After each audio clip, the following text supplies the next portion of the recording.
Welcome back everyone. Chapter चल रहा है हमारा एडवांस रूलिंग।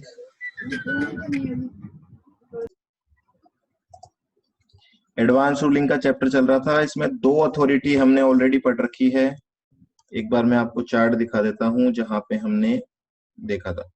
देखो कुछ इस तरीके से हमने पढ़ा था इसको कि एक टैक्सेबल पर्सन है ए लिमिटेड, जिसको डाउट आया कि उसका जो प्रोडक्ट है वो कौन से एचएसएन में फॉल करता है, 12% वाले में या 18% वाले में।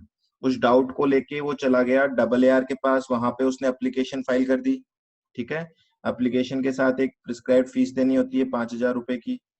उसके बाद डबल एआर अपनी प्रोसेस स्टार्ट करता है। वो सबसे पहले ये डिसाइड करता है एप्लीकेशन एक्सेप्ट करनी है या रिजेक्ट करनी है। एक केस है जिसमें हमेशा आपकी एप्लीकेशन रिजेक्ट होती है। वो केस है कि आपका क्वेश्चन ऑलरेडी किसी प्रोसीडिंग में डिसाइड हो चुका है या पेंडिंग चल रहा है। ठीक है। और इसके अलावा अगर डबल एआर कभी भी आपकी एप्लीकेशन को रिजेक्ट करेगा तो एक अपॉर्चुनिटी ऑफ बीइंग हर्ड देना जरूरी है, मैंडेटरी। चलो फिर डबल एआर एक तो आपकी एप्लीकेशन में जो लिखा हुआ होगा उसको देखेगा, प्लस कंसर्न ऑफिसर से कुछ रिकॉर्ड्स मंगवाएगा। उन रिकॉर्ड्स और आपकी एप्लीकेशन को देख के वो डिसाइड करेगा एक्सेप्ट करें या रिजेक्ट करें। अगर वो आपकी एप्लीकेशन एक्सेप्ट करता है तो डबल एआर को 90 डेज में अपना डिसीजन देना होता है। ठीक है जी। 90 डेज यहाँ पे फिक्स टाइम लिमिट है, इसके अंदर ही डिसीजन देना पड़ेगा। डिसीजन कैसे देगा? कुछ मटेरियल अप्लीकेंट ने दिया होगा डबल एआर को, कुछ मटेरियल डबल एआर अपने सोर्सेज से कलेक्ट करेगा, प्लस दोनों पार्टियों को, कंसर्न ऑफिसर को और अप्लीकेंट को हियरिंग का मौका देगा और उसके बाद अपनी एडवांस रूलिंग सुना देगा। एडवांस रूलिंग में दम कितना होता है वो आपको देखा था, आपने देखा था। एडवांस रूलिंग जो होगी वो अप्लीकेंट के रेस्पेक्ट में जुरिस्डिक्शनल ऑफिसर को भी माननी पड़ेगी, पर लिमिटेड एप्लीकेबिलिटी है। जिसने एप्लीकेशन लगाई थी केवल उसी के ऊपर एडवांस रूलिंग लागू होती है। ठीक है। बाकी किसी के ऊपर भी एज इट इज, मतलब इम्प्लाइडली वो अप्लाई नहीं होगी। रेफर जरूर किया जाता है, उसको मान लिया जाता है, पर इम्प्लाइडली अप्लाई नहीं होगी। चलो उसके बाद एक बात की थी, डबल एआर में अगर कंफ्लिक्ट हो जाए तो, डबल एआर के मेंबर्स में अगर कंफ्लिक्ट हो, वो एक मत नहीं होते, तो ऐसे केस में मैटर को रेफर कर दिया जाता है ट्रिपल एआर के पास। ठीक है। ट्रिपल एआर भी सेम प्रोसेस अप्लाई करती है, 90 डेज में अपना डिसीजन देती है। चलो जी। उसके बाद हमने बोला था अगर ट्रिपल एआर के मेंबर्स में कंफ्लिक्ट हो तो हम मान लेंगे कोई एडवांस रूलिंग नहीं दी जाएगी। यही हुआ था हमारा। इसके बाद मैंने आपको अपील भी बता दिया था। बोलो, ट्रिपल एआर के पास अपील भी बता दिया था ना हमने।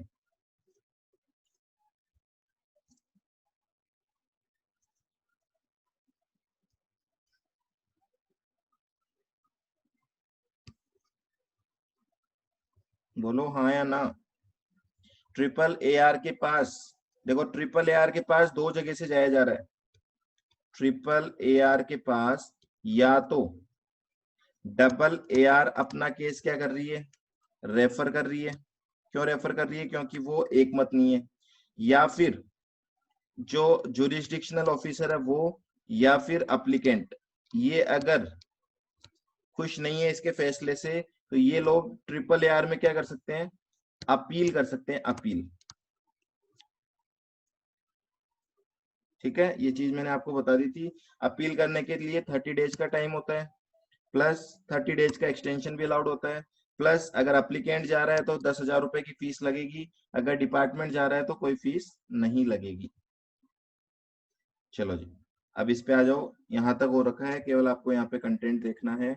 सेक्शन 101 ये बोल रहा है ट्रिपल एआर जो होगा वो after giving parties to appeal और reference an opportunity of being heard. तो सिंपल सी बात है, ट्रिपल एआर कैसे डिसीजन लेगा? सबको सुनवाई का मौका देगा, उसके बाद अपना डिसीजन पास करेगा, ऑर्डर पास करेगा। उस ऑर्डर में क्या क्या हो सकता है? पुराने वाले ऑर्डर को कंफर्म किया जा सकता है। ये बोला जा सकता है कि पुराना जो ऑर्डर है वो एज इट इज अप्लाई होगा। पुराने वाले ऑर्डर को मॉडिफाई भी किया जा सकता है। ठीक है। मतलब उसको चेंज भी कर सकते हैं या फिर वो एज इट इज ऑर्डर भी अप्लाई किया जा सकता है। कितने दिन में करना है इसको ये काम? 90 डेज में। ठीक है। 90 डेज में ट्रिपल आर अपना डिसीजन देगा। उसके बाद ये वो पॉइंट आ गया जो मैंने आपको बताया था, ट्रिपल AR अगर डिफर करता है किसी पॉइंट पे तो ये मान लिया जाएगा, देखो, deemed that no advance ruling can be issued in respect of the question appealed और रेफर्ड। ठीक है जी। उसके बाद बात आती है जो ट्रिपल AR की जो वर्डिक्ट होगी, जो उसका ऑर्डर होगा, वो किस किस को कम्युनिकेट किया जाएगा। तो एक तो किया जाएगा अप्लीकेंट को, ए लिमिटेड मतलब, सेकंड कंसर्न्ड ऑफिसर जिससे रिकॉर्ड्स मंगवाए थे, तीसरा जुरिस्डिक्शनल ऑफिसर जो कि आपके एरिया का जुरिस्डिक्शनल है ऑफिसर है, और फोर्थ इज डबल AR। ठीक है, डबल AR को भी इसकी कॉपी भेजी जाएगी। चलो जी, यहां तक क्लियर है। तो यहां तक तो ऑलरेडी हो चुका था। अब इस चैप्टर में हम बात करेंगे थर्ड अथॉरिटी की। थर्ड जो अथॉरिटी है वो है NAAR। चलो, इसके लिए पहले आप मुझे बताओ, जो डबल AR है, देखो ये फर्स्ट अथॉरिटी थी, यहाँ पे आप क्वेश्चन पुट करते हो। ट्रिपल AR पे क्यों जाते हो आप? अगर आप डबल AR के ऑर्डर से अग्रीव्ड हो, है ना, आप खुश नहीं हो, तो आप ट्रिपल AR के पास जाते हो। पहला क्वेश्चन है, ये दोनों ही अथॉरिटी नेशनल लेवल पे बनाई हुई है या स्टेट लेवल पे बनाई हुई है? ये दोनों ही अथॉरिटी स्टेट लेवल पे बना रखी है। अब देखो एक स्पेशल पॉइंट बनता है यहाँ पे, क्या बनता है देखना।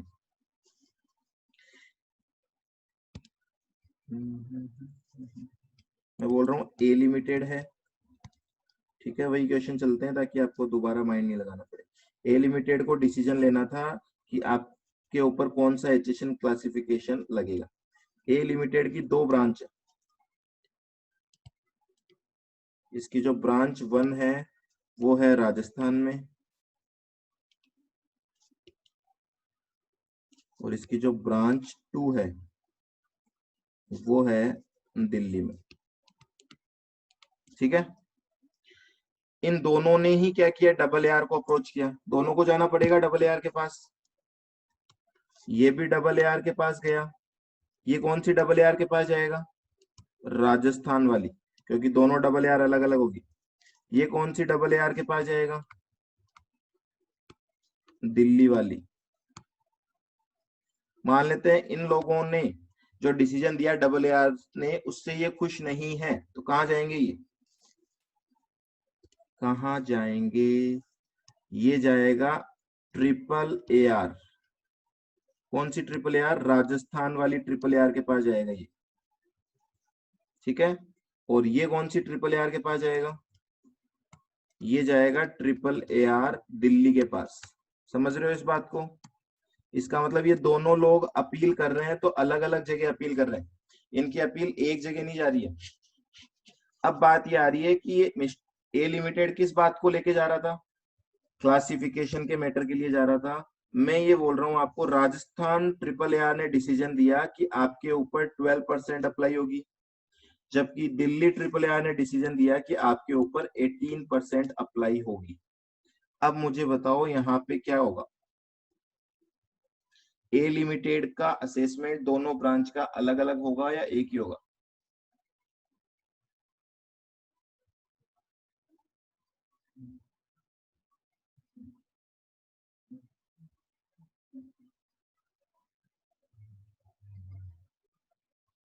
अलग अलग होगा, परफेक्ट आंसर।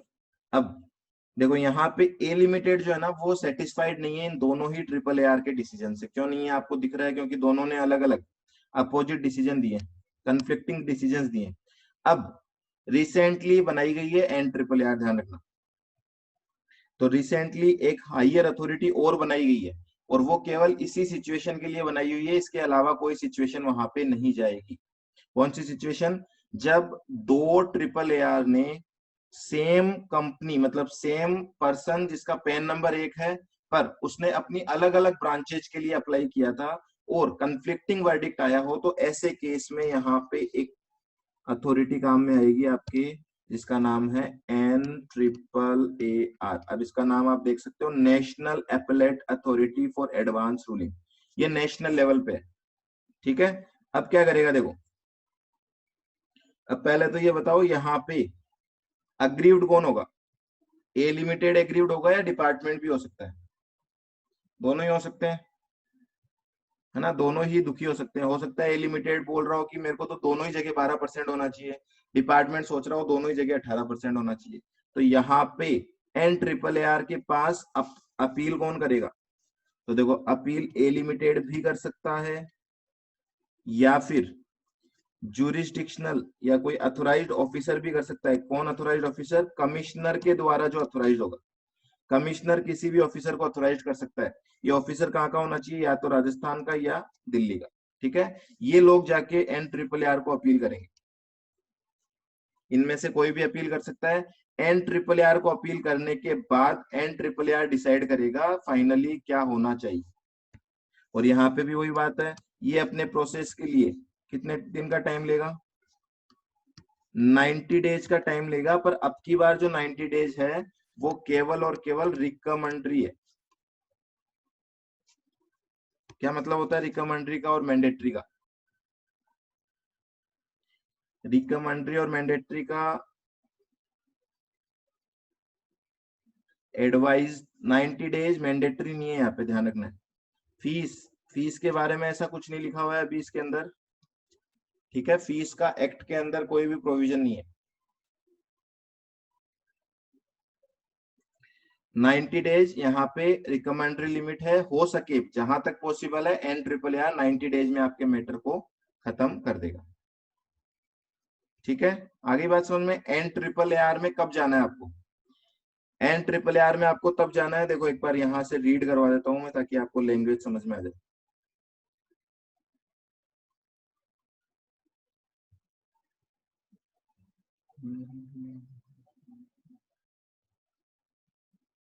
देखो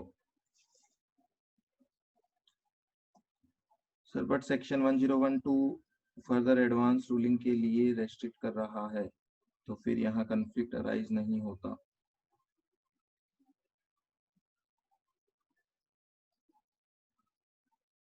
क्या बोल रहे हो साक्षी? किस चीज के लिए मना कर रहा है सेक्शन 101?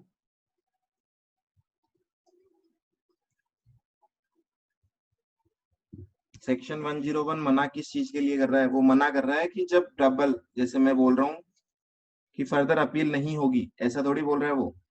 समझना वो क्या बोल रहा था। वो बोल रहा था ट्रिपल ए आर के अंदर सपोज दो लोग बैठे हैं, है ना, बेंच है, तो एक मिस्टर ए है, मिस्टर बी है। ये दो लोगों ने यहाँ पे क्या बना रखी है? ट्रिपल ए आर की बेंच में इन दोनों को अपॉइंट कर रखा है। इन दोनों के अंदर कंफ्लिक्ट हो रहा है। ये बोल रहा है 12% होना चाहिए, ये बोल रहा है 18% होना चाहिए। इस केस में आगे कोई भी एडवांस रूलिंग नहीं मिलेगी। हम ये थोड़ी बोल रहे हैं अभी, है ना, इस केस में एडवांस रूलिंग नहीं मिलेगी।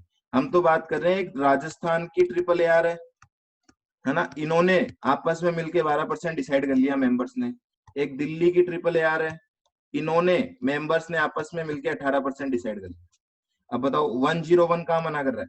101 आपस की बात नहीं कर रहा कि दोनों क्या डिसीजन ले रहे हैं। वो बात कर रहा है राजस्थान की ट्रिपल ए आर जो डिसीजन लेगी वो सारे के सारे मेंबर्स एग्री होने चाहिए, मेंबर्स के बीच में कंफ्लिक्ट नहीं होना चाहिए। आ रही बात समझ में? ठीक है, चलो देखो यहाँ पे रीड करते हैं 101 बी में क्या लिखा हुआ है। Where in respect of questions referred to in 97.2, 97.2 में जो क्वेश्चंस थे वो याद है आपको? Shri Rahul loves cartoon network इन टीवी। ठीक है, ये क्वेश्चंस आप पूछ सकते हो वहां जाके। तो इन क्वेश्चंस में क्या बोल रहे हैं देखो, conflicting advance rulings are given by appellate authorities of two or more states। appellate authorities मतलब ट्रिपल ए आर, मतलब दो या उससे ज्यादा स्टेट्स की ट्रिपल ए आर ने conflicting एडवांस रूलिंग दे रखी है। तो ऐसे केस में any officer authorised by commissioner, या तो कोई ऑफिसर जो कि कमिश्नर के द्वारा अथोराइज्ड है, और एन अप्लीकेंट मतलब ए लिमिटेड। ठीक है, ये कहा जा सकते हैं? अपील कर सकते हैं एन ट्रिपल ए आर को। क्लियर है क्या यहां तक बात? आ गया समझ के? यहां से पढ़ के समझ में आ गया? चलो देखो, इसके लिए मैंने एक डायग्राम बना रखा है, हम वहीं से आ जाते हैं direct,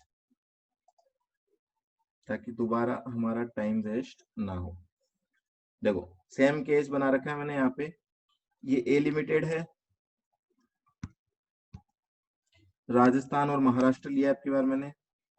triple A are, Rajasthan की ट्रिपल ए आर ने कहा 12%, महाराष्ट्र की ट्रिपल ए आर ने कहा 18%। अच्छा, ये दोनों जो वर्डिक्ट है ये एक ही पेन होल्डर के पास आने चाहिए।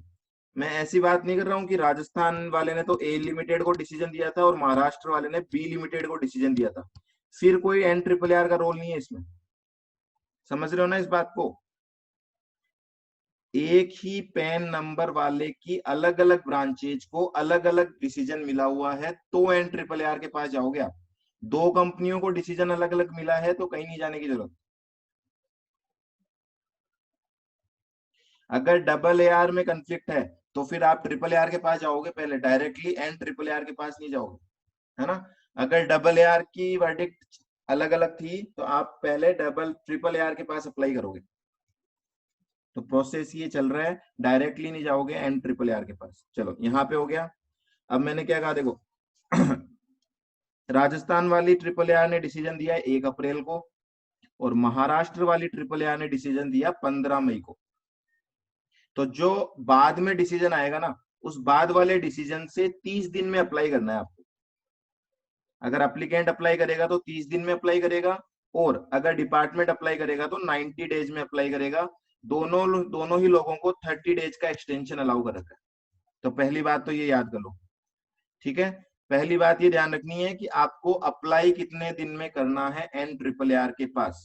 तो अगर अप्लीकेंट जा रहा है, ये रहा अप्लीकेंट, अगर अप्लीकेंट जा रहा है तो 30 डेज प्लस 30 डेज का एक्सटेंशन। और वो 30 डेज कहां से स्टार्ट होंगे? अगर कंफ्लिक्टिंग डिसीजंस की बात करें तो जो लास्ट में कंफ्लिक्टिंग डिसीजन आया ना, वहां से 30 डेज काउंट करने हैं आप, ठीक है। अगर यहाँ पे क्या बोला जा रहा है देखो, ऑफिसर अथोराइज्ड बाय कमिश्नर, और ये ऑफिसर कहाँ का होना चाहिए? तो राजस्थान का या महाराष्ट्र का। क्यों? क्योंकि इन्हीं दोनों ट्रिपल आर के खिलाफ जा रहे हो आप, ठीक है जी। इसको बोला गया 90 डेज प्लस 30 डेज का एक्सटेंशन। क्लियर है यहाँ तक? तो यहाँ पे ज्यादा कुछ नहीं है, केवल यहाँ पे एक टाइम लिमिट और ऐड की है। इसको नोट कर लेना आप। आगे चल रहे हैं अब हम इसका प्रोसेस क्या होगा? एन ट्रिपल आर जो है वो किस तरीके से डिसाइड करेगी? तो पहली बात है, वो अपॉर्चुनिटी ऑफ बीइंग हर्ड देगी। मतलब वो सबको सुनेगी, पहले सबको बोलेंगे आ जाओ, एक एक करके अपनी अपनी मन की बात बताते जाओ, उसके बेसिस पे हम डिसाइड करेंगे। किस किस को बुलाएंगे? वो अप्लीकेंट को ऑब्वियसली ए लिमिटेड को बुलाया जाएगा, ऑफिसर अथोराइज्ड बाय कमिश्नर को बुलाया जाएगा अगर उसने अप्लाई किया था तो, सीजीएसटी का प्रिंसिपल चीफ कमिश्नर होगा, सीजीएसटी का चीफ कमिश्नर होगा, ठीक है। एसजीएसटी का चीफ कमिश्नर होगा, एसजीएसटी का कमिश्नर होगा। इन सबको बुलाया जाएगा, इनसे सुना जाएगा और फिर जाके एन ट्रिपल आर डिसाइड करेगा। नेक्स्ट आती है बात, members of N triple R differ in opinion. देखो इसका आंसर पहले तो आप मुझे बताओ, अगर डबल आर के मेंबर्स में कंफ्लिक्ट हो तो क्या होगा? अगर डबल ए आर के मेंबर्स आपस में डिफर कर रहे हों तो क्या होगा? क्योंकि यहाँ पे 3 अथॉरिटी है, आपको तीनों के बारे में पता होना चाहिए। हाँ जी, डबल ए आर में अगर डिफर होगा तो वो ट्रिपल ए आर के पास अपील नहीं करेंगे, रेफर करेंगे। वर्ड्स को सही लिखो वापस से, अपील नहीं करनी, डबल ए आर मैटर को रेफर कर देगा, रेफर कर देगा ट्रिपल ए आर के पास, ठीक है। और अगर ट्रिपल ए आर के मेंबर्स में ओपिनियन में डिफरेंस आ रहा है तो डबल ए आर में तो आपने बोल दिया कि ट्रिपल ए आर को रेफर कर देंगे, अगर ट्रिपल ए आर तो नो एडवांस रूलिंग, वहां पे कोई एडवांस रूलिंग नहीं दी जाएगी, ठीक है जी। अब बात आ रही है, अगर एन ट्रिपल ए आर के मेंबर्स में डिफरेंस आ रहा है तो क्या करेंगे? तो आंसर है मेजोरिटी के बेसिस पे डिसाइड किया जाएगा। यहाँ ये नहीं बोला जाएगा कि आपको कुछ भी नहीं देंगे हम, ठीक है, चलाओ आप 12% 18% से काम चलाओ, ऐसा नहीं। जो भी मेजोरिटी होगी, मेजोरिटी के बेसिस पे डिसीजन दे दिया जाएगा। Next point, time limit to pass order. कितने दिन में ऑर्डर पास करना है? तो सिंपल सा आंसर है इसका 90 डेज में पास करना है इफ पॉसिबल। मतलब 90 डेज मैंडेटरी लिमिट नहीं है। और last point is important, order of N triple A R binding किस किस पे होता है? तो देखो, एक तो वो ए लिमिटेड पे बाइंडिंग होगा, कंसर्न ऑफिसर पे होगा, जुरिस्डिक्शनल ऑफिसर पे होगा, पर उन्हीं के रेस्पेक्ट में होगा, वो भी ध्यान रखना। तो अगर मैं बोलूं तो इन रेस्पेक्ट ऑफ ए लिमिटेड होगा केवल। अच्छा, अब मुझे ये बताओ, ए लिमिटेड की क्या सभी ब्रांचेज के ऊपर अप्लाई हो जाएगा कि ये डिसीजन? क्या ए लिमिटेड की, जिसको हम डीम डिस्टिंक्ट पर्सन बोलते हैं, सब पे हो जाएगा? ध्यान रखना, ये इंपॉर्टेंट बात है इसमें। बोला including all registered person having same PAN, मतलब जितने भी इसके डीडीपी हैं उन सब पे ये वाला वर्डिक्ट अप्लाई हो जाएगा। सर ट्रिपल ए आर के बाद एंड ट्रिपल ए आर के पास क्यों नहीं रेफर किया जब हायर अथॉरिटी है? तो नहीं है, मैंने कहा ना अभी बनाई है। N triple A R higher authority थी नहीं स्टार्टिंग से, ये 2019 में ही बनाई गई है अथॉरिटी, और वो केवल और केवल एक स्पेसिफिक पर्पज के लिए बनाई है।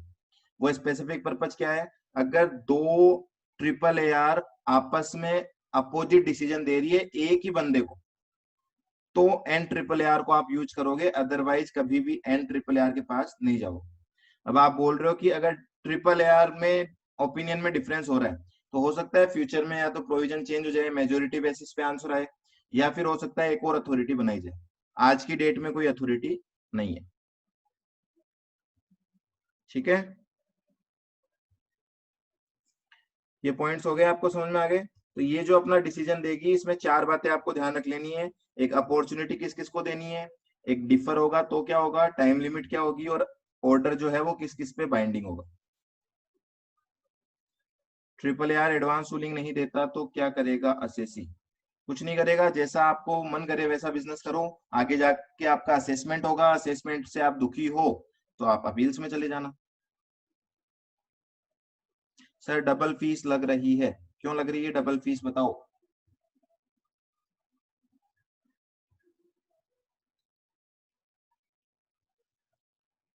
डबल ए आर से रूलिंग लेना जरूरी थोड़ी है, ये तो आपको एक सेफ्टी पर्पज के लिए बनाया हुआ है। पर कई ऐसे कंट्रोवर्शियल मुद्दे हैं जिसपे डबल ए आर वर्डिक्ट देने को ही तैयार नहीं है, तो क्या करोगे आप? कुछ नहीं करोगे, आप अपनी समझ से बिजनेस करो। ठीक है, किसी आपके जो लोकल जुरिस्डिक्शनल ऑफिसर है उससे बात करो, उससे समझो कि मैं इस तरीके से बिजनेस कर रहा हूँ, आपको क्या लगता है सही कर रहा हूँ क्या? फिर आप ऑफिसर की बात से सही नहीं लगता आपको, तो भी आप करते रहो आगे। अगर आप कॉन्फिडेंट हो कि मैं सही कर रहा हूँ तो अपील्स में चले जाना। डबल फीस क्यों लग रही है बताओ? डबल फीस, आप जिसको अप्रोच करोगे वो तो फीस लेंगे ना। डबल फीस आप ऐसे बोल रहे हो कि एक ए लिमिटेड दो अलग अलग ब्रांचेज के लिए अलग अलग जगह जा रही है, हाँ, तो उस केस में आप बोल सकते हो डबल लग रही है तो लग रही है। सर जब एक स्टेट और दूसरे स्टेट में रेट सेम होनी चाहिए, देन दोनों जगह डबल ए आर को क्यों अप्लाई करें? अप्लाई करने के बाद कंफ्लिक्ट आ रही देन, इसीलिए तो मैं बोल रहा हूँ ना, आपको प्रोविजंस ध्यान रखने हैं। आप बोल रहे हो कि एक ही डबल ए आर बना देते, एक ही डबल ए आर बनाने का पावर नहीं है, सारे स्टेट गवर्नमेंट आपस में मिलके और एक सहमति बना ले, ऐसा पॉसिबल नहीं है। आप जानते हो इंडिया को अच्छे से, है ना, नेशनल लेवल पे बनाना पॉसिबल नहीं होगा, इसीलिए बनाई है उन्होंने स्टेट लेवल पे, अदरवाइज तो वो लोग भी नेशनल लेवल पे बना देते। अच्छा तुम मुझे ये बताओ, अगर वो ये बोलते, चलो मान लेता हूँ आपकी बात, अगर वो ये बोलते कि एंड एक ही डबल ए आर बना देते हैं नेशनल लेवल पे और 50,000 रुपए की फीस लगेगी, अब बताओ मुझे क्या करोगे आप? फिर सही है क्या? फिर सिंगल फीस में एग्री हो गया आप लोग? अगर आपको फीस से प्रॉब्लम हो रही है तो फीस को यहाँ पे, ये तो है नहीं ना कि इसमें कोई वर्थफुलनेस चेक होगी कि 5,000 रुपए की फीस तो वर्थफुल है, 50,000 रुपए की नहीं है। कितनी भी फीस रख सकती है गवर्नमेंट तो। एन ट्रिपल आर में मैंने कहा ना, फीस का कोई भी क्राइटेरिया स्पेसिफाइड नहीं है। ठीक है, एन ट्रिपल आर में कोई भी फीस लॉ के अंदर नहीं बता रखी, तो कोई फीस नहीं बता रखी, इसका मतलब तो यही होता है कि फीस नहीं लगेगी, पर फिर भी प्रैक्टिकली आई डोंट नो।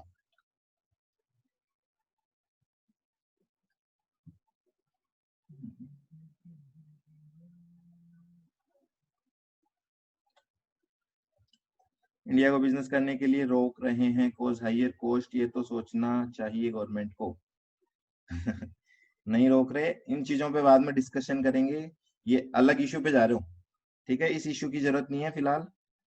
अपने को तो ध्यान रखना है, मैंने पहले भी बोला था, प्रोविजंस पे फोकस करो, इस बात पे मत करो कि ऐसा क्यों किया और ऐसा नहीं होना चाहिए। नहीं होना चाहिए, जाओ रिट पिटिशन लगाओ हाई कोर्ट में, कोई इश्यू नहीं है, वहां भी अपने ही पैसे लगने हैं। ये भी देखो आप, हाई कोर्ट में रिट पिटिशन लगाओगे, वकील हायर करोगे, उसके भी पैसे अपने ही लगेंगे। तो अगर यही तो है ना, इंडिया में कॉन्स्टिट्यूशन सबको पावर दे रहा है, अगर किसी भी चीज से आप एग्री नहीं करते हो तो आप जाके हाई कोर्ट में रिट पिटिशन फाइल कर सकते हो। ये रिकमेंडरी क्या है? रिकमेंडरी का मतलब 90 डेज में डिसीजन आए, ऐसा मैंडेटरी नहीं है, ठीक है। N triple A R 90 days से ज्यादा का टाइम भी ले सकती है डिसीजन देने में, उसको बोला गया है। पर कि केस पेंडिंग मत रखना, वैसे ही हमारे इंडिया में कोर्ट में केस पेंडिंग पड़े रहते हैं, तो आप भी उस तरीके से काम मत करना। इसलिए बोला है कि जहां तक पॉसिबल हो 90 डेज में डिसीजन दे देना। कभी नहीं हो पा रहा है तो कोई इशू नहीं है, 90 डेज से ऊपर भी जा सकता है, ठीक है।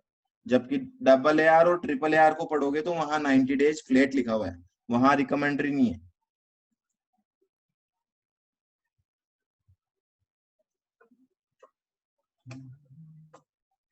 हो गया सबका नोट?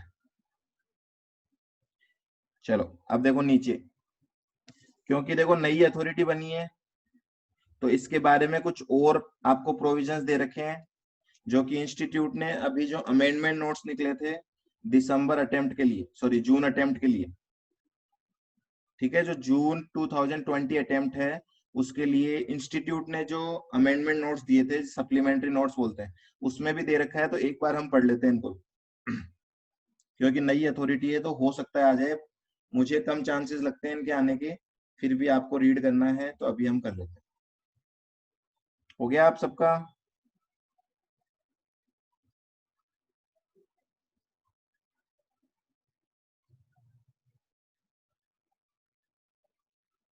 अब हो गया होगा। देखो यहाँ पे आ जाओ और इनको लिखो, अभी लिख रहे हो तो फटाफट लिखना, अदरवाइज इनके स्क्रीनशॉट ले लो, आप बाद में नोट्स बना लेना, ठीक है। इसीलिए मैंने इस तरीके से इनको नोट्स बना दिए, क्योंकि आप उस थ्योरी से पढ़ोगे ना, तो थ्योरी से थोड़ा सा ऑर्डर तो नजर दिखा दो। कौन सा ऑर्डर?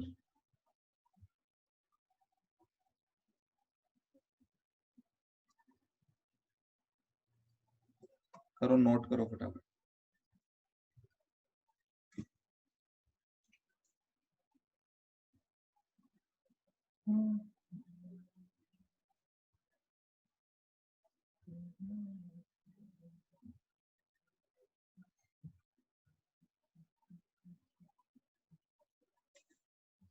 डन है ना आप सबका?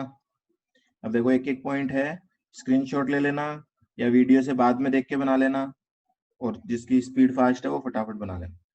पर आप पहले सुनने पे ज्यादा ध्यान दो, लिखने पे मत दो अभी। देखो क्या बोल रहा हूं मैं, constitution of N triple A R. N triple A R जो बनाई जाएगी उसमें कितने मेंबर होंगे? तो यहाँ पे आंसर है, ये 3 मेंबर्स की बेंच होगी, 3 मेंबर्स बेंच, ठीक है। 3 मेंबर इसमें होंगे। इस बेंच के अंदर कौन कौन होंगे वो 3 मेंबर? एक को हम बोलेंगे प्रेसिडेंट, दूसरा होगा टेक्निकल मेंबर सेंट्रल गवर्नमेंट की तरफ से, और थर्ड होगा टेक्निकल मेंबर स्टेट गवर्नमेंट की तरफ से, ठीक है जी। तो ये एन ट्रिपल आर बनेगी। सबसे बात आती है पहली, क्वालिफिकेशन क्या होगी इनकी? जो आदमी प्रेसिडेंट बनेगा एन ट्रिपल आर का, है ना, उसकी क्या क्वालिफिकेशन होनी चाहिए? तो आंसर है उसके, देखो 3 लोग क्वालिफाइड है इस पोस्ट के लिए। पहला सुप्रीम कोर्ट का जज, दूसरा chief justice of high court, और थर्ड जज ऑफ हाई कोर्ट जिसने मिनिमम 5 इयर्स के लिए जज की पोस्ट, मतलब जज की पोस्ट पे रहा हो, ठीक है। तो इनको याद करना पड़ेगा इमीडिएटली, अभी याद होंगे नहीं वो आपको, केवल आप ध्यान रखो किस लेवल के बंदे को प्रेसिडेंट बनाया जा रहा है, ठीक है। तो देखो जो सुप्रीम कोर्ट का जज होगा, ऑब्वियसली एक तरीके से आप देख सकते हो यहाँ पे एकदम हाईएस्ट पोस्ट है सुप्रीम कोर्ट, उसके जज को यहाँ पे प्रेसिडेंट बनाया जाएगा एन ट्रिपल आर। तो जो डिसीजंस आएंगे वो भी हाई क्वालिटी के आएंगे। दूसरा जो मेंबर होगा वो टेक्निकल मेंबर होगा सेंटर की तरफ से। ये कौन होगा? ये इंडियन रेवेन्यू सर्विस, आईआरएस, उसमें ग्रुप ए में 15 ईयर्स की इसकी पोस्टिंग रही होगी। और स्टेट की तरफ से कौन होगा, कोई एडिशनल कमिश्नर या एडिशनल कमिश्नर ऑफ वेट या एसजीएसटी, ठीक है, मिनिमम 3 ईयर्स के लिए इन लोगों को यहाँ पे पोस्टिंग दी जाएगी। आई बात समझ में? बात समझ में आ गई? पॉइंट वाइज लिखा हुआ है, आराम से याद हो जाएंगे आप, ठीक है। थोड़ा सा टाइम देना पड़ेगा केवल बैठ के एकांत में।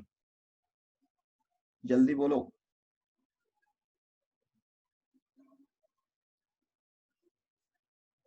चलो सेकंड, अपॉइंटमेंट कौन करेगा इनकी, ठीक है। देखो इन पोस्ट की अपॉइंटमेंट कौन करेगा, तो प्रेसिडेंट को अपॉइंट करेगी गवर्नमेंट, और गवर्नमेंट किसको कंसल्ट करके करेगी, chief justice of India. Chief justice of India को कंसल्ट करके गवर्नमेंट अपॉइंट करेगी। और जो टेक्निकल मेंबर्स होंगे उनके लिए एक सिलेक्शन कमेटी बनाई जाएगी, वो सिलेक्शन कमेटी अपॉइंट करेगी किसको, टेक्निकल मेंबर्स को, ठीक है। मतलब वो रिकमेंडेशन देगी, अपॉइंट तो गवर्नमेंट ही करेगी। चलो जी, कितने साल की पोस्ट रहेगी इनकी, प्रेसिडेंट की पोस्ट होती है 3 साल की और टेक्निकल मेंबर की होती है 5 साल की। और मैक्सिमम एज 70 ईयर्स होगी प्रेसिडेंट की, और टेक्निकल मेंबर्स की जो मैक्सिमम एज है वो 65 ईयर्स होगी। वेदर एलिजिबल फॉर रीअपॉइंटमेंट, हाँ जी, रीअपॉइंटमेंट के लिए तीनों ही लोग एलिजिबल है। मतलब मैक्सिमम अगर एक टेक्निकल मेंबर को अपॉइंट किया गया है तो वो 5 साल तक उस पोस्ट पे रहेगा। 5 साल बाद दोबारा उसको अपॉइंट किया जा सकता है, पॉसिबल है, पर 5 साल बाद एक बार उसकी जो पोस्ट होगी वो वैकेंट हो जाएगी। अब बात आ रही है कि अगर प्रेसिडेंट की किसी भी रीजन से वैकेंसी हो जाती है, डेथ, रेजिग्नेशन या अदरवाइज, तो ऐसे केस में क्या बेंच वर्क करेगी या नहीं करेगी, तो आंसर है करेगी। उस केस में जो सीनियर मोस्ट मेंबर है बेंच का, उसको प्रेसिडेंट के जो फंक्शंस है वो परफॉर्म करने पड़ेंगे, ठीक है। दूसरी बात, जिन लोगों को यहाँ अपॉइंट किया गया है क्या वो जॉब छोड़ के जा भी सकते हैं क्या अपनी, हाँ जी जा सकते हैं, बस उन्हें एक नोटिस देना पड़ेगा और उस नोटिस के बाद 3 महीने तक वहां पे उनको काम करना पड़ेगा, ठीक है। या तो 3 महीने होंगे, अगर 3 महीने से पहले कोई नया मेंबर अपॉइंट हो जाता है तो 3 महीने से पहले छोड़ देंगे, या फिर उनका टाइम ही एक्सपायर हो जाता है।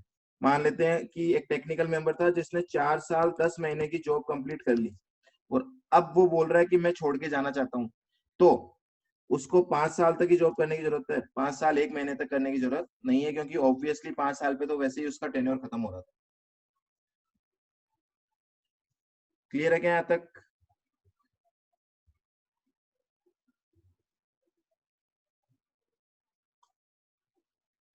ठीक है, एग्जामिनेशन पॉइंट ऑफ व्यू से मुझे ये वाला टॉपिक ज्यादा इंपॉर्टेंट नहीं लग रहा है, फिर भी आपको पढ़ना है क्योंकि आपको काफी टाइम है, ठीक है। लास्ट वाला वापस बताऊं, रेजिग्नेशन वाला। रेजिग्नेशन वाले में हम बोल रहे हैं जिसको प्रेसिडेंट अपॉइंट किया गया है, जिसको टेक्निकल मेंबर अपॉइंट किया गया है, क्या वो लोग अपनी मर्जी से अपनी पोस्ट को छोड़ के जा सकते हैं क्या, तो आंसर है जा सकते हैं, पर जिस दिन वो नोटिस देंगे गवर्नमेंट को कि मैं ये पोस्ट छोड़ना चाहता हूं, वहां से 3 महीने तक उनको वर्क करना पड़ेगा। ऐसे इमीडिएटली नोटिस देके नहीं छोड़ के जा सकते, क्योंकि आपको पता है ये बेंच और बेंच पे केस आएगा तो केस कौन सुनेगा फिर। ऐसे केस में बोल रहे हैं कि उनको जिस दिन नोटिस दिया है वहां से 3 महीने काम करना पड़ेगा, पर अगर 3 महीने से पहले कोई नया मेंबर आ जाता है तो कोई जरूरत नहीं है आपकी जाओ, और 3 महीने से पहले आपका टेन्योर खत्म हो जाता है तो भी जाओ। तो दो केस में 3 महीने से पहले जा सकते हो आप, अदरवाइज आपको 3 मंथ्स तक वो जॉब कंटिन्यू करनी पड़ेगी। अब आ रही लास्ट पॉइंट, ये तो था कि आप रिजाइन कर रहे हो, जिसके पास पोस्ट है वो खुद रिजाइन कर रहा है। अब है क्या, गवर्नमेंट आपको रिमूव कर सकती है क्या, कर सकती है इन 5 केस में। इन 5 केस में गवर्नमेंट आपको रिमूव कर सकती है, आपको किसको, मतलब जो जिसको ये पोस्ट दी गई है। पहला, एडजस्ड एज एन इंसॉल्वेंट, मतलब वो इंसॉल्वेंट हो गया, हटा दो उनको। convicted of an offense which in the opinion of government involves moral turpitude, ठीक है, मतलब सेवियर तरीके का आपने कोई अपराध किया है, मर्डर टाइप का, तो ऐसे केस में आपको हटा दिया जाएगा। बिकम फिजिकली और मेंटली इनकेपेबल ऑफ एक्टिंग, ठीक है, आप इनकेपेबल हो गए फिजिकली या मेंटली, ठीक है जी। ये 3 केस तो ऐसे हैं जहां पे स्ट्रेट फॉरवर्ड आपको पोस्ट से हटा दिया जाएगा, रिमूव कर दिया जाएगा। लास्ट के जो दो केस है वहां पे हटाने से पहले आपको एक अपॉर्चुनिटी ऑफ बीइंग हर्ड दी जाएगी। कौन कौन से दो केस है? हैज एक्वायर्ड सच फाइनेंशियल और other interest as is likely to affect prejudicially his function as president और मेंबर। मान लेते हैं कि किसी को प्रेसिडेंट बनाया था, प्रेसिडेंट बनाया था किसको? मिस्टर ए को। और मिस्टर ए ने क्या किया, एक कंपनी खोल ली ए लिमिटेड, और उस कंपनी का ही केस अब यहाँ पे आ रहा है, तो इसको बोलते हैं फाइनेंशियल इंटरेस्ट। मिस्टर ए का फाइनेंशियल इंटरेस्ट है कंपनी में ए लिमिटेड में, तो ऐसे केस में पहले आपको पूछा जाएगा मिस्टर ए को कि भाई आपने ऐसा फाइनेंशियल इंटरेस्ट ले रखा है, तो अब हमें ये लगता है कि आप इस पोस्ट के काबिल नहीं हो, आपको ये पोस्ट छोड़ देनी चाहिए। ठीक है? और has abused his position as to render his continuation in the office prejudicial to the public interest, या फिर आपने अपनी पोस्ट का गलत फायदा उठाया किसी भी तरीके से, ठीक है, तो ऐसे केस में भी आपको अपनी पोस्ट छोड़नी पड़ेगी अपॉर्चुनिटी ऑफ बीइंग हेड के बाद। लो जी, ये पॉइंट मैंने थोड़े से सिंप्लीफाई करके यहाँ लिख दिए ताकि आपको ज्यादा मेहनत नहीं करनी पड़े नोट्स में पढ़े। हालांकि नोट्स में सब कुछ टेक्स्ट फॉर्म में लिखा हुआ है, ठीक है, वहां से एक बार देख लेना, बाकी आप लर्न यहाँ से कर लेना। क्लियर है क्या ये टॉपिक आप सबको? चले मैं नोट्स पे। अब देखो यहां से मैं एक बार आपको दिखा देता हूँ, सारे वर्ड टू वर्ड तो नहीं रीड करेंगे हम, सेक्शन देख लो और कंटेंट आपको समझ में आ जाएगा, जो मैंने पढ़ाया है वो यहाँ पे सारा लिखा हुआ है। देखो पहला सेक्शन आ रहा है 101A, national appellate authority for advance ruling, NAAR। ठीक है जी, NAAR में ये बता रखी है यहाँ पे सारी बातें। National appellate authority shall consist, इसका कॉन्स्टिट्यूशन बता दिया। देखो कॉन्स्टिट्यूशन में एक प्रेसिडेंट होगा, एक टेक्निकल मेंबर सेंटर होगा, एक टेक्निकल मेंबर स्टेट होगा, ठीक है, फिर उनकी क्वालिफिकेशन क्या होगी वो भी दे रखी है। तो इस तरीके से पढ़ने से अच्छा मैंने जैसा बनाया है उससे अच्छे से याद हो जाएगा। आगे प्रेसिडेंट जो होगा वो अपॉइंट किया जाएगा चीफ जस्टिस ऑफ इंडिया, ये सारी चीजें देख लिया आपने तो मैं वापस रिपीट नहीं कर रहा। वैकेंसी के केस में क्या होगा, फिर उसके बाद में ये लिखा हुआ है, no appointment of member of national appellate shall be invalid merely by the reason of any vacancy in the constitution of the selection committee. ठीक है जी, सिलेक्शन कमिटी ने अपॉइंट किया था, उसकी कोई कॉन्स्टिट्यूशन में डिफेक्ट के कारण आपकी अपॉइंटमेंट इनवैलिड नहीं हो पाएगी। ठीक है ना, मतलब आपकी अपॉइंटमेंट वैलिड ही मानी जाएगी। तो ऐसे कुछ केस है, सैलरी वगैरह जो होंगे वो आपके डिसाइड किए जाएंगे यहाँ पे। चलो ये वाला पॉइंट ध्यान रख लेना, ये अभी मैंने आपको बताया था, जो ये 5 पॉइंट है जहां पे आपको रिमूव किया जा सकता है। ठीक है, फिर है एन अपील टू NAAR, ये पॉइंट इंपॉर्टेंट है आपका। तो आपको क्वेश्चन ये आएगा एग्जाम में कि NAAR को किन केसेज में अपील की जा सकती है। अब वहां पे नहीं पढ़ा हुआ होगा तो आप सीधा सा आंसर लिखोगे कि जब AAR के खिलाफ हम अपील कर सकते हैं NAAR में, तो आंसर होगा परफेक्टली गलत। ठीक है, ऐसा नहीं लिखोगे आप कि आप AAR के खिलाफ अपील कर सकते हो, ऐसा नहीं होगा। आपको पूरा समझाना पड़ेगा किस सिनारियो में AAR के कौन से डिसीजन के अगेंस्ट आप NAAR में जा सकते हो। ठीक है जी, कितने दिन में जा सकते हो आप? चलो बताओ, मैं नहीं लिख रहा अभी। आप अगर ए लिमिटेड को जाना है तो कितने दिन में अपील करेगा, और अगर डिपार्टमेंट को जाना है तो कितने दिन में अपील करेगा? पहले तो ए लिमिटेड का बताओ। ए लिमिटेड को अपील करनी है 30 + 30 डेज में, और डिपार्टमेंट को 90 + 30 डेज। नोट्स हैं आपके पास, आपने देख लिया होगा, है ना, अभी अभी आपने नोट किया था। 30 डेज है, 90 डेज है, और 30 डेज का एक्सटेंशन है। चलो जी,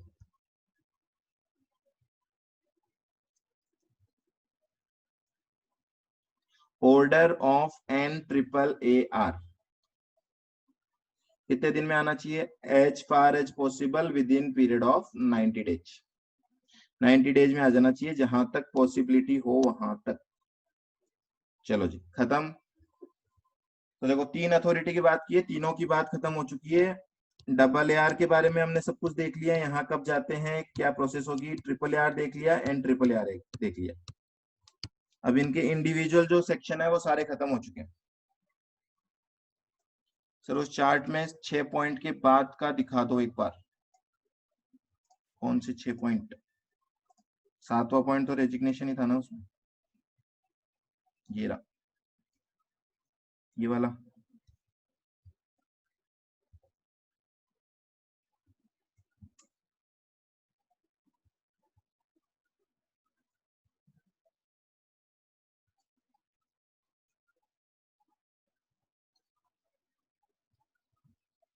ठीक है, चले।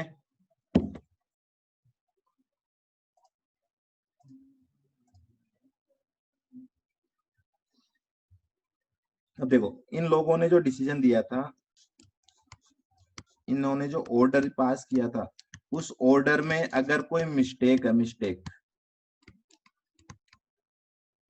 तो उस मिस्टेक को क्या रेक्टिफाई किया जा सकता है, क्या सुधारा जा सकता है क्या उसको?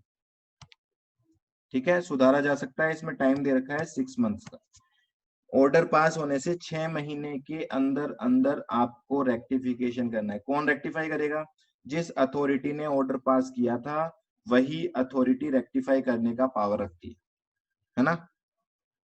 तो अगर मैं बोलूं ऑर्डर पास किया था सपोज डबल ए आर ने, तो डबल ए आर इसको रेक्टिफाई करेगी, या तो सेल्फ उसको खुद को आभास हो जाएगा कि रेक्टिफिकेशन, रेक्टिफिकेशन का मतलब ये नहीं है कि आप ऑर्डर चेंज कर दोगे। ऑर्डर में मिस्टेक का मतलब क्या होता है? लिखने में कोई गलती हो गई, या साफ साफ उसी ऑर्डर के अंदर दो बातें समझ में आ रही है, आपने गलती से कुछ अलग लिख दिया, इंटेंशन कुछ और था। ठीक है, रिवाइज नहीं कर रहे हो, रिवाइज और रेक्टिफाई में अंतर होता है। रिवाइज का मतलब तो हो गया कि आप अपना डिसीजन दोबारा चेंज कर रहे हो, वो अलग चीज होती है। मैं बात कर रहा हूँ रेक्टिफिकेशन, है ना, कोई गलती थी जिसको सुधार रहे हो आप। ठीक है जी। तो सेल्फ, जैसे मान लो आपको लिखना था वहां पे 12%, है ना, और गलती से लिखा गया 2%। अब इसको क्या बोलोगे आप? गलती है ये, इस गलती को कितने टाइम में सुधारना है? 6 महीने में सुधारना है। या तो उसको खुद को पता लग जाएगा, या उसको किसी एप्लीकेंट ने, किसी जुरिस्डिक्शनल ऑफिसर ने, या डिपार्टमेंट के किसी अथोराइज्ड ऑफिसर ने क्या कर दिया, अप्लाई कर दिया। तो ऐसे केस में रेक्टिफाई किया जा सकता है। ठीक है जी। तीनों ही अथॉरिटी के पास है, देखो, double A R, triple A R and triple A R में amend any order pass, amend कर सकती है to rectify any error apparent on the face of the record. कौन सी एरर को अमेंड किया जा सकता है? ऐसी एरर जो कि अपेरेंट हो on face of the record, मतलब कोई भी आदमी उसको देख के बता सकता है कि ये गलती है। If such error is noticed, पहला तो बोल रहा है अगर वो खुद ने नोटिस कर ली उन्होंने तो, ठीक है, और is brought to its notice by concern officer, jurisdictional officer, applicant और अपीलेंट, किसी ने भी बता दिया हो तो 6 महीने के अंदर अंदर उसको क्या किया जा सकता है? रेक्टिफाई किया जा सकता है। अगली बात, अगर रेक्टिफिकेशन करने से कोई टैक्स लाइबिलिटी बढ़ती है एप्लीकेंट की, या फिर उसका कोई आईटीसी रिफंड, आईटीसी का अमाउंट कम होता है, तो ऐसे केस में उसको अपॉर्चुनिटी ऑफ बीइंग हर्ड देना जरूरी हो जाएगा। तो ये बात तो आप वैसे कॉमन है कि जब भी किसी टैक्सेबल पर्सन की ऊपर लाइबिलिटी बढ़ती है, या रिफंड कम होता है, या आईटीसी कम होता है, तो ऐसे केस में उसको अपॉर्चुनिटी ऑफ बीइंग हर्ड देके ही डिसीजन दिया जाता है। क्लियर है रेक्टिफिकेशन का सेक्शन?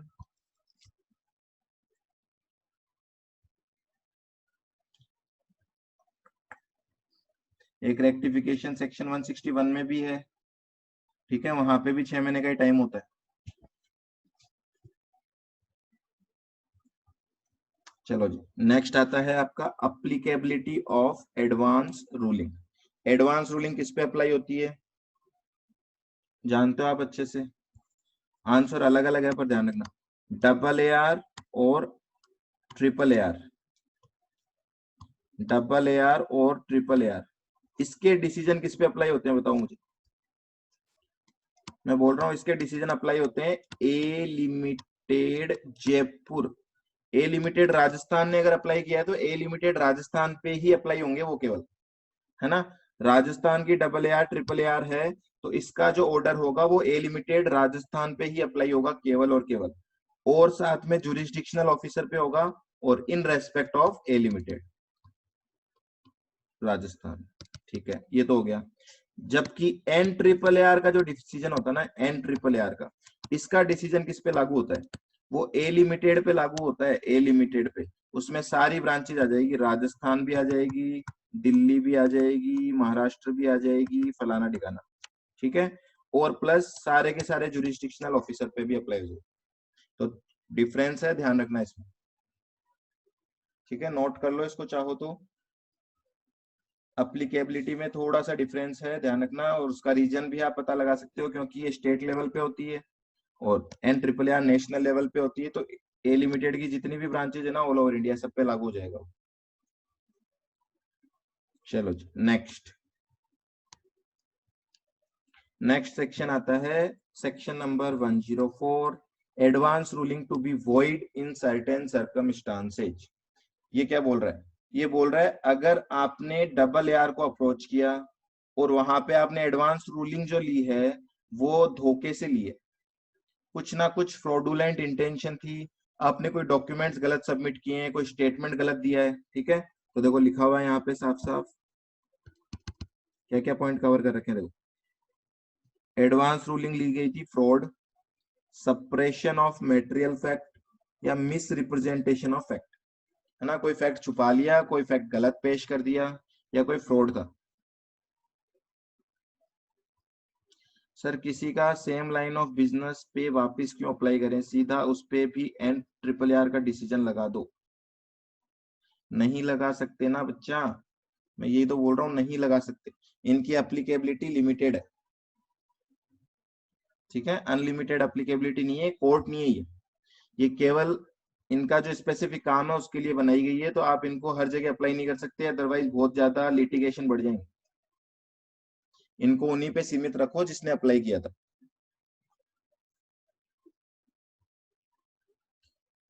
ठीक है, अभी इसके लिए 3 पॉइंट ध्यान रख लेना, एक फ्रॉड, एक सप्रेशन ऑफ मेटेरियल फैक्ट, एक मिस रिप्रेजेंटेशन ऑफ फैक्ट।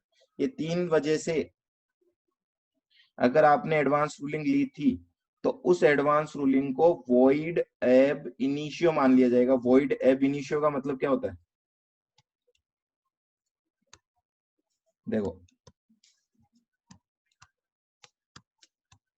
1 अगस्त 2019 में आपने एक एडवांस रूलिंग ली थी, है ना, एक एडवांस रूलिंग ली थी आपने, जो कि मैं बोल देता हूं ए या 31 मार्च 2019-20 को उनको पता लगा अथॉरिटी को कि आपने जो एडवांस रूलिंग ली थी उसमें कुछ ना कुछ फ्रॉड शामिल था, या आपने कोई फैक्ट छुपाए थे या गलत पेश किए थे। तो ऐसे केस में जो एडवांस रूलिंग है उसको कहां से बंद कर देंगे? वो ये मानेंगे कि आपको कोई एडवांस रूलिंग दी ही नहीं थी। तो मान लेते हैं इस पीरियड के लिए आपको एडवांस रूलिंग मिली थी 12% वाली, तो वो जो 12% वाली एडवांस रूलिंग थी उसको क्या मान लिया जाएगा? ऐसा माना जाएगा आपको, आपके पास कोई 12% का ऑर्डर है ही नहीं, है ना। ठीक है, अब बात आ रही है दूसरी। अब इस केस में देखो ये पता कब चला फ्रॉड, चलो इसको मैं थोड़ा सा और बढ़ा देता हूँ। ये मान लो 2021 में पता चला है ना, ये फ्रॉड का पता चला 2021 में। अब ऐसे केस में क्या होगा? यहां तक अगर ऑफिसर कोई इसके ऊपर शो कॉज नोटिस इशू करना चाहता तो भी नहीं कर सकता था। बताओ, अगर 28 मार्च 2021 को प्रॉपर ऑफिसर को ये लगे कि ये 12% की रेट इस पे सही नहीं लग रही, इस पे 18% की रेट होनी चाहिए, क्या वो शो कॉज नोटिस इशू करेगा क्या? बताओ मुझे, क्या वो कोई शो कॉज नोटिस इशू करेगा, हाँ या ना?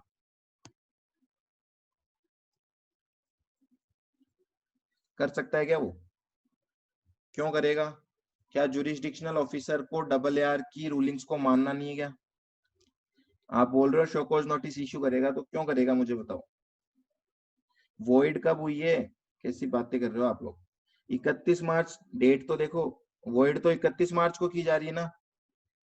मैं तो बात कर रहा हूँ 28 मार्च को ऑफिसर को पता लगता है कि 18% लगनी चाहिए, 12% नहीं लगनी चाहिए, तो भी वो शोकॉज नोटिस इशू नहीं कर पाएगा, क्योंकि उस दिन तक तो आपकी एडवांस रूलिंग वैलिड ही चल रही थी, है ना। अब बाद में इस ऑफिसर को पता लगा 31 मार्च को कि उसकी जो एडवांस रूलिंग है उनको वॉइड करार कर दिया गया है। अब वो शोकॉज नोटिस इशू करने जा रहे हैं, है ना। अब शोकॉज नोटिस इशू करने जाएगा, क्या, अब मुझे ये बता दो, क्या इस शोकॉज नोटिस पे वो 2 साल 9 महीने वाली टाइम लिमिट जो है वो अप्लाई कहां से होनी चाहिए? 1 अगस्त से होनी चाहिए या 31 मार्च से होनी चाहिए? 2 साल 9 महीने ले लो या फिर 4 साल 6 महीने ले लो, वो तो डिपेंड करता है फ्रॉड या नॉन फ्रॉड वाला केस। बताओ मुझे क्या लगता है आपको, कहां से स्टार्ट होनी चाहिए डेट, 1 अगस्त या 31 मार्च? बिल्कुल 1 अगस्त गलत आंसर है, 31 मार्च से मानी जाएगी, है ना। वैसे तो 1 अगस्त से माननी चाहिए थी।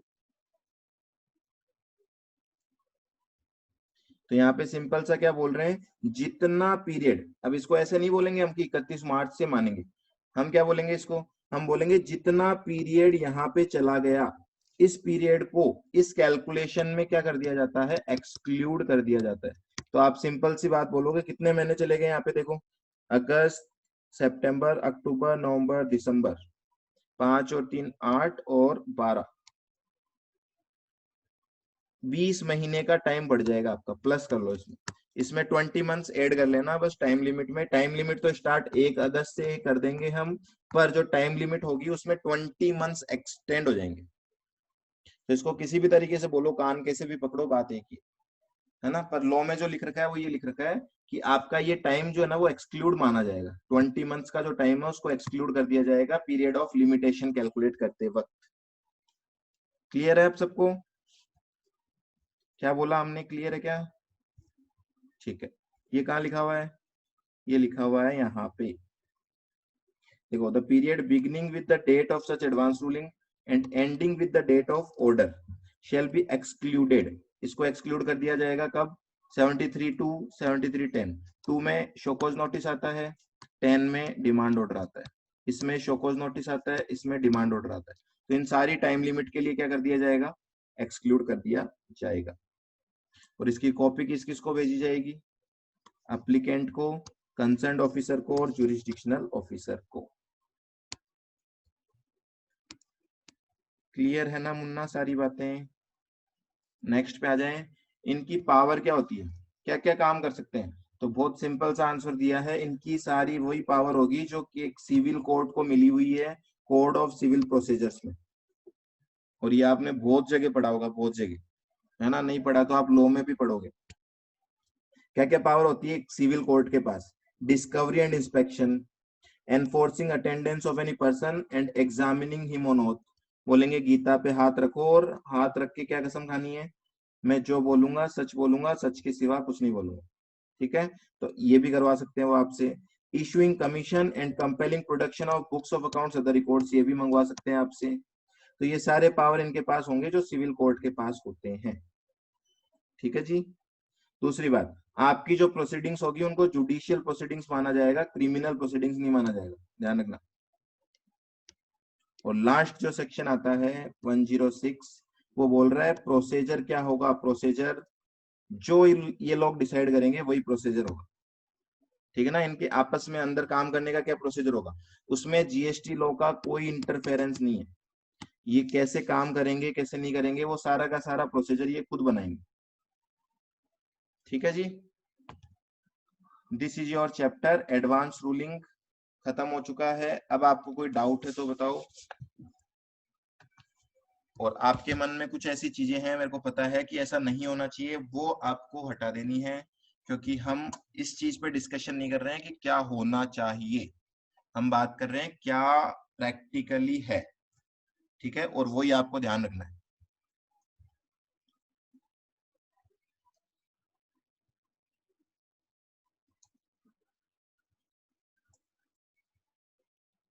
वन जीरो फोर रिपीट कर दूं शॉर्ट में, 104 में दो बातें लिखी हुई है। पहली बात ये बोल रखी है, अगर आपने कोई एडवांस रूलिंग फ्रॉड से ली थी, या कोई फैक्ट छुपाए थे वहां पे, या कोई फैक्ट्स गलत दिए थे, तो ऐसे केस में अगर अथॉरिटी को आगे जाके फ्यूचर में ये पता लग जाती है बात, तो वो आपकी जो एडवांस रूलिंग है उसको स्टार्टिंग से वॉइड मान लेगी, मतलब ये माना जाएगा कि आपको कोई एडवांस रूलिंग मिली नहीं थी। ठीक है, तो ये तो हो गई एक बात। दूसरी, अब जो टाइम चला गया एडवांस रूलिंग से लेके, और जब आपका ऑर्डर वॉइड किया गया, ये जो टाइम चला गया, इस टाइम में ऑफिसर कभी भी शोकॉज नोटिस इशू करने की सोच ही नहीं सकता था, है ना। तो क्या ये टाइम लिमिट शोकॉज नोटिस की या डिमांड ऑर्डर की टाइम लिमिट में इंक्लूड होना चाहिए, क्या नहीं होना चाहिए, ये इसके एक्सप्लेनेशन में लिखा हुआ है। उन्होंने बोला इस पीरियड को एक्सक्लूड कर देना, 2 साल 9 महीने की लिमिट के लिए, 3 साल वाली लिमिट के लिए, 4 साल 6 महीने वाली लिमिट के लिए, और 5 साल वाली लिमिट के लिए। ठीक है, दो ही बातें हैं इसके अंदर केवल।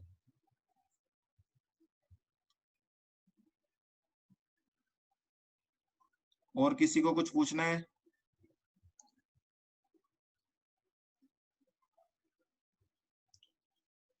किसी को पूछना है क्या और कुछ? नहीं है? ठीक है, क्लियर है बाकी सबके? तो इसको थोड़ा सा पढ़ लेना, वो नोट्स मैंने आपको दिए, ये आपके पास है ही सारे। चलो फिर क्लास को एंड करते हैं यहीं पे।